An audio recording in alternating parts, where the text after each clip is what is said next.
Hi. You're Lady Trieu. I sure am.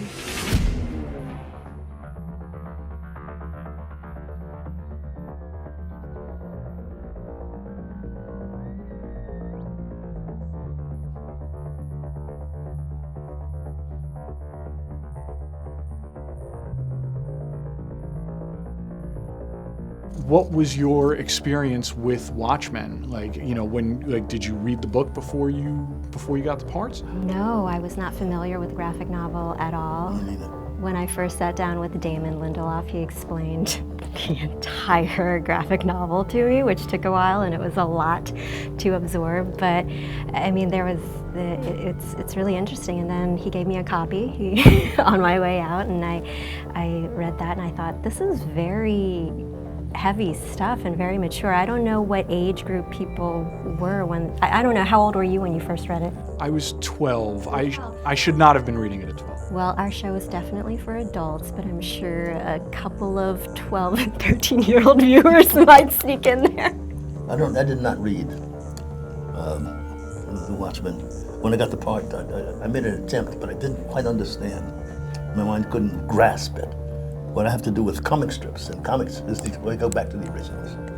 The post-Depression, Batman, Superman, Captain Marvel, the first time they came through. Those were our fantasies because there was no television. If there was a television screen about this big, maybe. But what helped me in the character is remembering the good old days, the elders and what it did to mankind and the application of the mask. And the mask is something we do today that we need to get rid of, eventually for our mutual salvation. But the thing that excited me was Damon calling me as an actor. It's Damon, he called and wanted me to play a character in a miniseries.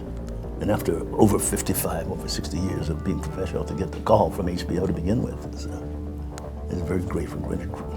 Very grateful.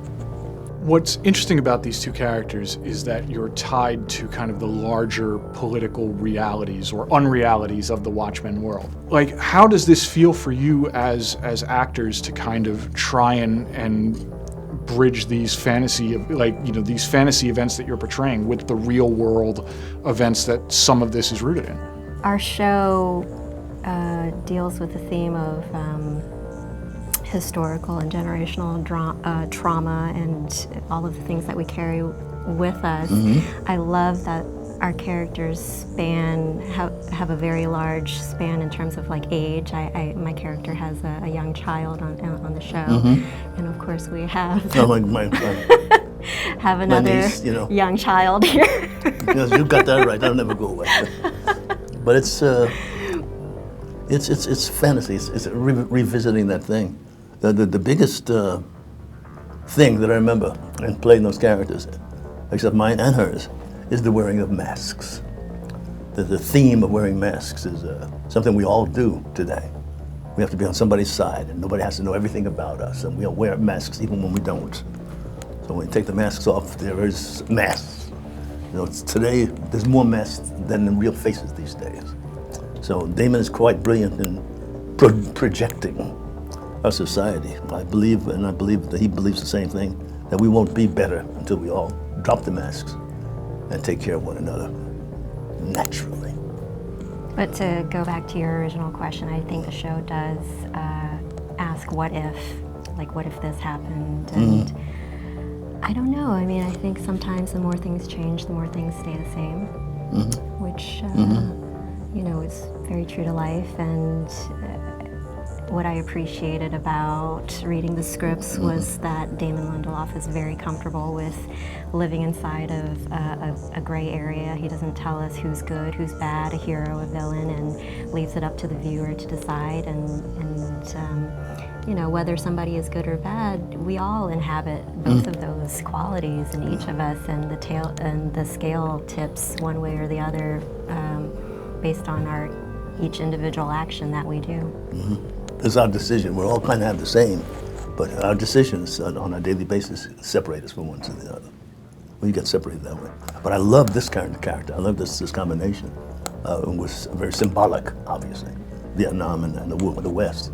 And my favorite character in history is Bass Reeves. I've always wanted to play him. really play. But I'm a little old to play him now, but No. he still remains watching you from your mouth to God's ears. But still a favorite character. His record was more than White Earp's. He always got his man, including his son. And the things that he had to do in order to get his man, he had to play all kinds of characters to slip in the Old West. And he always got his man.